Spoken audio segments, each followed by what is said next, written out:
Salut à tous et à toutes et bienvenue dans votre canal Be in Math. Aujourd'hui, on enchaîne sur les fonctions linéaires et au programme, on va définir ce que c'est qu'une fonction linéaire. On va la représenter graphiquement. On va étudier son sens de variation. Puis, on va déterminer ces deux paramètres principaux, à savoir le A et le B. On verra ce que c'est. D'une manière, on va les déterminer donc d'une manière algébrique et aussi d'une manière graphique, géométrique. Alors, tout de suite, c'est quoi une fonction affine? Eh bien, une fonction affine est une fonction de la forme ax plus b. Bon, ici le a c'est le coefficient directeur et b c'est une constante. En fait, c'est cette distance à partir de 0 jusqu'à le point où elle se croise avec l'axe des y. C'est ça la fonction affine. En fait, on va revoir ces deux paramètres, on va les revoir dans une prochaine leçon qui s'appelle l'équation d'une droite. On le verra, ça sera pour une autre fois. Alors, donc, le graphique, bien sûr, donc, comme on vient de le dire, c'est une droite. Il ne passe pas par l'origine, sauf si b est égal à 0. Si b est égal à 0, il va passer par l'origine. Et dans ce cas, ça sera une fonction linéaire. Je vous invite donc de voir à une précédente vidéo où on a parlé de fonctions linéaires. Bon, donc pour une fonction affine, en général, elle ne passe pas par l'origine. Voilà pour la définition. Donc sa représentation graphique, on vient de le dire, c'est une droite. Alors, si le A est, si son coefficient directeur est positif, alors la droite est croissante. Alors, par exemple, nous avons ici représenté 0,8x plus 1. Donc, elle est, comme vous pouvez le dire, plus x augmente.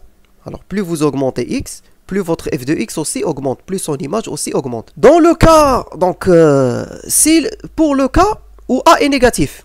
Alors, cette fois, le graphique de la droite, c'est une droite. Alors, le graphique, c'est une droite décroissante, car A est négatif. Ben, tout simplement, regardez ici, si on prend cet exemple, moins 0,5,5, x plus 2, alors, plus vous avancez sur l'axe des x, plus vous avancez vers 0, vers l'origine, sur l'axe des y.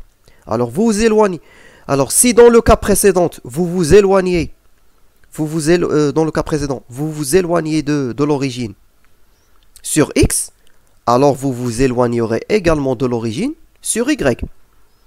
Ici, c'est le contraire. Alors, vous vous éloignez devant sur x, alors vous approchez de 0 pour y. À mesure que x augmente, f de x diminue. Voilà. Maintenant, c'est cette représentation graphique qui va nous mener au sens de la variation. Alors, le sens de variation dépend donc du coefficient directeur, c'est-à-dire le coefficient A, le coefficient de x. Alors, si A est positif, la fonction serait croissante. Si elle est négative, la fonction serait décroissante. Et elle serait constante si A est nul.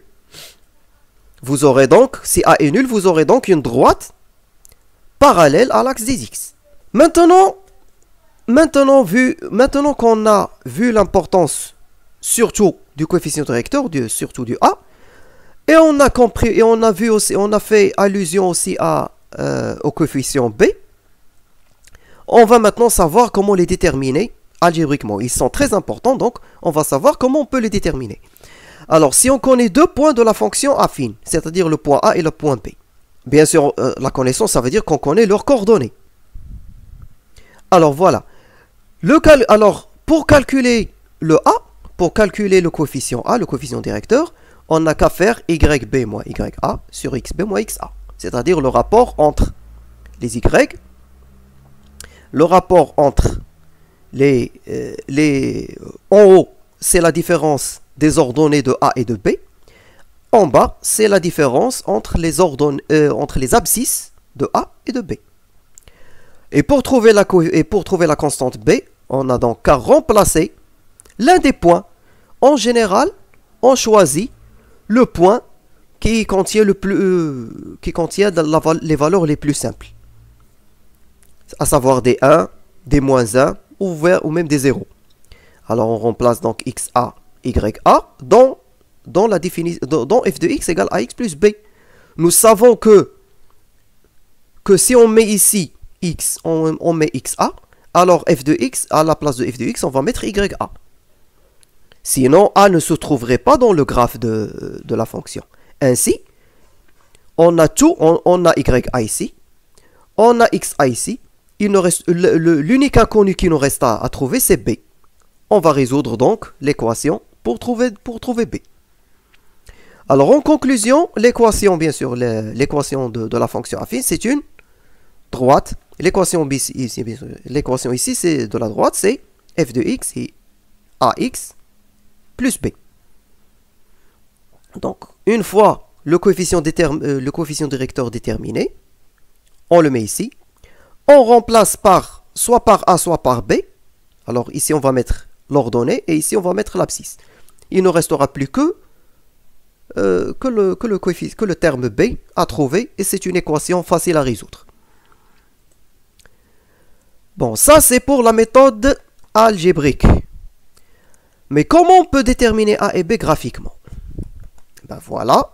À partir du graphique, là, cette fois, on a les coefficients. On a par exemple ici les points A et B sont connus. On connaît leurs coordonnées. Alors, directement, B, c'est la distance. B, c'est l'ordonnée du point d'intersection de la fonction affine, qui est la droite, qui est une droite, avec l'axe des Y. Alors la droite, bien sûr, elle coupe l'axe des ordonnées dans le point 0, 1 demi. Donc par exemple, ici, B est égal à 1 demi. Donc, B serait donc notre coefficient B. Alors, l'ordonnée de ce point serait donc notre coefficient B. Pour le coefficient directeur, on va prendre 2 points sur la droite. Et donc, on va refaire l'opération, c'est-à-dire l'ordonnée du premier point et l'ordonnée du deuxième point, leur différence, puis l'abscisse du premier point, moins l'abscisse du deuxième point, à savoir ici c'est 0, parce que là l'abscisse de ce point c'est 0, l'abscisse de ce point c'est 3.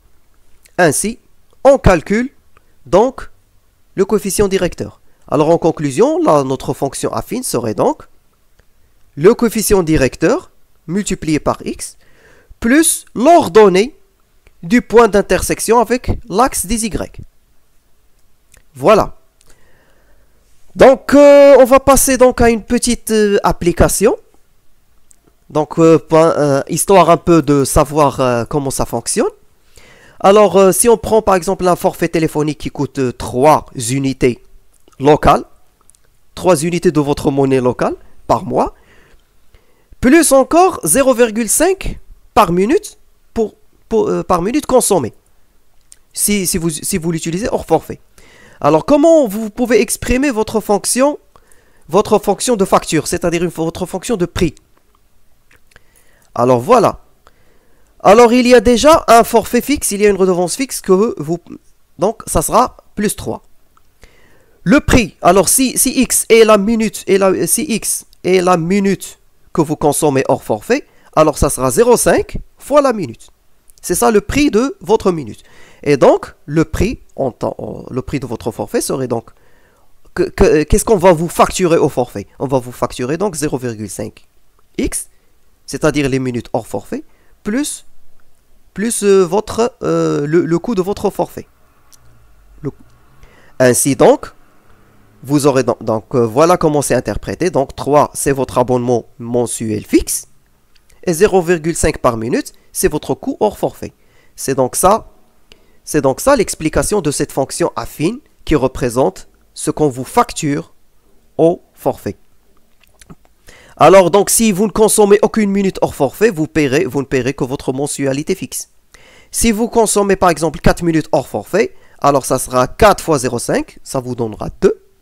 Plus 3, ça vous donne donc, voilà, ça sera donc, vous payerez donc 5 unités de votre monnaie locale.